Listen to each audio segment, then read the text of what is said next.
ମାସକୁ 7,535 ଟଙ୍କା ଦରମା ପାଉଛି। ମୋ ପୁଅ ପଛରେ ଝିଅ ମାନଙ୍କର ଲମ୍ବା ଲାଇନ ଲାଗିଛି। କାଇଁ ମୋ ପୁଅ କଣ କୋଉ ସାଧାରଣ ପିଲା? ସମୁଦଣୀ ମୁଁ ତମ ଗୋଡ଼ ଛାଡୁଛି, ଦୟାକରି ବାହାଘର ଭାଙ୍ଗନ୍ତୁନି, ନହେଲେ ମୋର ମଙ୍ଗଳା କନ୍ୟାକୁ ଆଉ କିଏ ବା ବାହା ହବ? ମତେ ମୁଁ ଆପଣଙ୍କୁ କଥା ଦେଉଛି ସମୁଦଣୀ, ମାସେ ଭିତରେ ମୁଁ ଆପଣଙ୍କର ସବୁ ଟଙ୍କା ଦେଇଦେବି।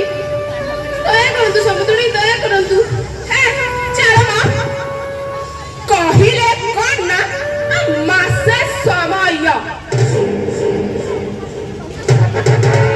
ମୋ କଥା ମୋ କାମ ସେଇଆ। ଆରେ ମତେ ତମେ ଚିହ୍ନି ନ ପାର, ମୁଁ ରାୟବାହାଦୁର ଝିଅ। ଟଙ୍କା ଦେଲେ ଯାଇ ଏ ବାହାଘର ହବ, ନହେଲେ ଏ ବାହାଘର ପଦ ମାନେ ପଦ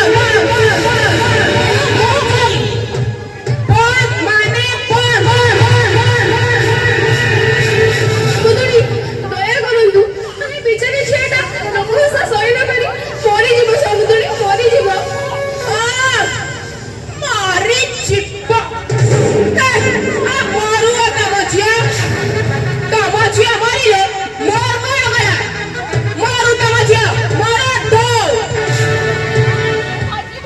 ସମୁଦଣୀ ଦୟା କରନ୍ତୁ, ମାନେ ମା ଚଣ୍ଡ ଝିଅଟା ଉପରେ ଦୟା କରନ୍ତୁ। ମତେ ଆଉ ମାସେ ସମୟ ଦିଅନ୍ତୁ ସମୁଦଣୀ, ମାସେ ସମୟ ଦିଅନ୍ତୁ, ମୁଁ ଆପଣଙ୍କର ସବୁ ଟଙ୍କା ଦେଇଦେବି।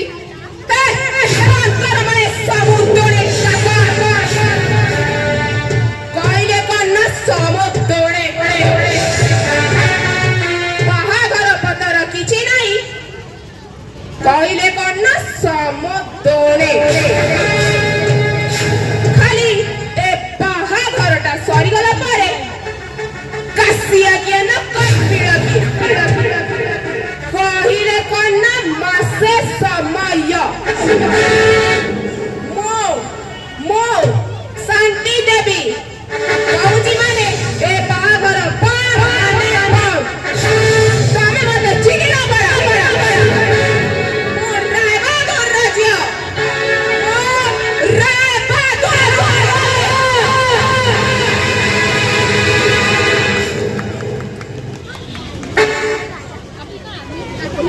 ଏଠି କଣ ଚାଲିଛି?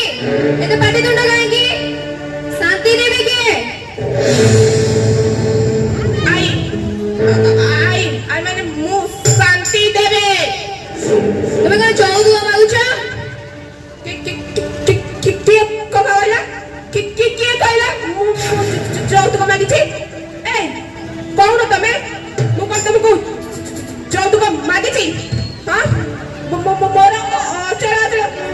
କରୁଛନ୍ତି ଗରିବ ମାନଙ୍କୁ ଦାନ ଧର୍ମ କରି ପକଉଛି କହିଲେ କନା ଯୌତୁକ ଏମିତି ଖୁଣ୍ଟଟା ଭଳିଆ କଣ ଠିଆ ହେଇଛ ବା କହୁନ ମୁଁ କଣ ତମକୁ ଯୌତୁକ ମାଗିଛି କହୁନ ମୁଁ କଣ ତମକୁ ଯୌତୁକ ମାଗିଛି ଏ ଗଣେଶ ପାଣ ହ୍ୟାଣ୍ଡକପ୍ ପକା ଥାନା ଗଲା ପରେ ଜଣା ପଡିବ ଯୌତୁକ ମାଗିସ୍ ନା ନାହିଁ ଶୁଣନ୍ତୁ ଆଜ୍ଞା ଆଜିକାଲି ଯୌତୁକ ନେବା ଦେବା ଏକ ଦଣ୍ଡନୀୟ ଅପରାଧ 6 ମାସ ଭୁଲ କରିବେ ନାହିଁ ଇଣ୍ଡିଆନ ପେନାଲ କୋଡ୍ ଆକ୍ଟ 1961 ଅନୁଯାୟୀ ଆପଣଙ୍କୁ 10 ବର୍ଷ ସଶ୍ରମ କାରାଦଣ୍ଡ ହେଇଯାଇପାରେ ସାବଧାନ ଥିବେ ଚାଲନ୍ତୁ ମ୍ୟାମ୍ କୁଆଡେ ବାଡେ ବାଡେ ମାମୁଁ ଘରକୁ ହଁ ଯିବି ଯେ ହେଲେ ଗୋଟେ ସତରେ ତମେ ମତେ ଖାଇବାକୁ ଦବଟି ହଁ ଭଲ କାମରେ ପୁରା ଅଲଗା ପ୍ରକାର ହଁ ଦବନି ବା କେମିତି ଯେତେ ଯାହା ବି ହେଲେ ମୁଁ ରାୟବାହାଦୁରର ଝିଅ ଶାନ୍ତି ଦେବେ ରାୟବାହାଦୁର ଘର ଝିଅ କି ବାହାଦୁର ଘର ଝିଅ ଦେବି ଏଇ ଦିଲ ମାଲୋ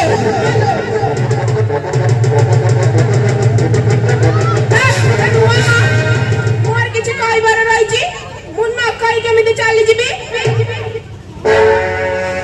ଆଜ୍ଞା ଆପଣ ମାନଙ୍କୁ ମୋର କିଛି କହିବାର ଅଛି ଆପଣ ମାନେ କେବେ ହେଲେ ବି ଯୌତୁକର ଲାଳସା ରଖନ୍ତୁ ନାହିଁ କାରଣ ଏହା ଏକ ଦଣ୍ଡନୀୟ ଅପରାଧ ଅଟେ ଗୋଟେ ଝିଅ ବାହାଘରରେ ତା ବାପା ଆଉ ମା ଯାହା କରିବା କଥା ସେ ଚେଷ୍ଟା କରିଥାନ୍ତି କରିବା ପାଇଁ ଆଉ ଜଣେ ବାପ ତାର ଜୀବନ ସାରାର ସଞ୍ଚୟକୁ ରଖି ତାର ଝିଅ ବାହାଘର କାର୍ଯ୍ୟରେ ଲଗାଇଥାଏ ଆଉ ଆଶା ବୋଲି ବସୁଥାଏ ଯେ ତା ଝିଅ ବାହାଘର ଯେମିତି ଅତି ଧୁମଧାମରେ କରିବ ଯେତେବେଳେ ତା ବାପ ମୁଣ୍ଡରେ ଯୌତୁକର ବୋଝ ଲଦି ଦିଆଯାଏ ସେ ଅତ୍ୟନ୍ତ ମର୍ମାହତ ହୋଇପଡ଼େ ମୋର ଏକଥା ଆପଣମାନଙ୍କୁ କହିବାର ଗୋଟିଏ ମାତ୍ର ଉଦ୍ଦେଶ୍ୟ କାରଣ ଆପଣଙ୍କର ମଧ୍ୟ ମୋ ଭଳି ଅବସ୍ଥା ହେଇ ନ ଯାଉ ଆପଣମାନଙ୍କର ମଧ୍ୟ ମୋ ଭଳି ଆପଣଙ୍କ ହାତରେ ମଧ୍ୟ ହ୍ୟାଣ୍ଡକପ୍ ପଡ଼ି ନ ଯାଉ ସେଥିପାଇଁ ମୋର ମାତ୍ର ଗୋଟିଏ ଚେଷ୍ଟା ଥିଲା ଆପଣମାନଙ୍କୁ ସତର୍କ କରାଇବା ପାଇଁ ତେଣୁ ଆପଣମାନେ ସାବଧାନ ଥିବେ ସମୁଦ୍ରୀ ଆପଣ ଆପଣଙ୍କର ଭୁଲ ବୁଝିପାରିଛନ୍ତି ଚାଲନ୍ତୁ ଏବେ ଆମର ବାହାଘର କାର୍ଯ୍ୟ ଆଗେଇ ନେବା ଆଜ୍ଞା ସମୁଦି ହଁ ଶୁଭ କାର୍ଯ୍ୟରେ ବିଳମ୍ବ କାହିଁକି ଚାଲନ୍ତୁ ଆମ ପିଲାମାନଙ୍କର ବାହାଘର କାର୍ଯ୍ୟକୁ ଆଗେଇ ନେବା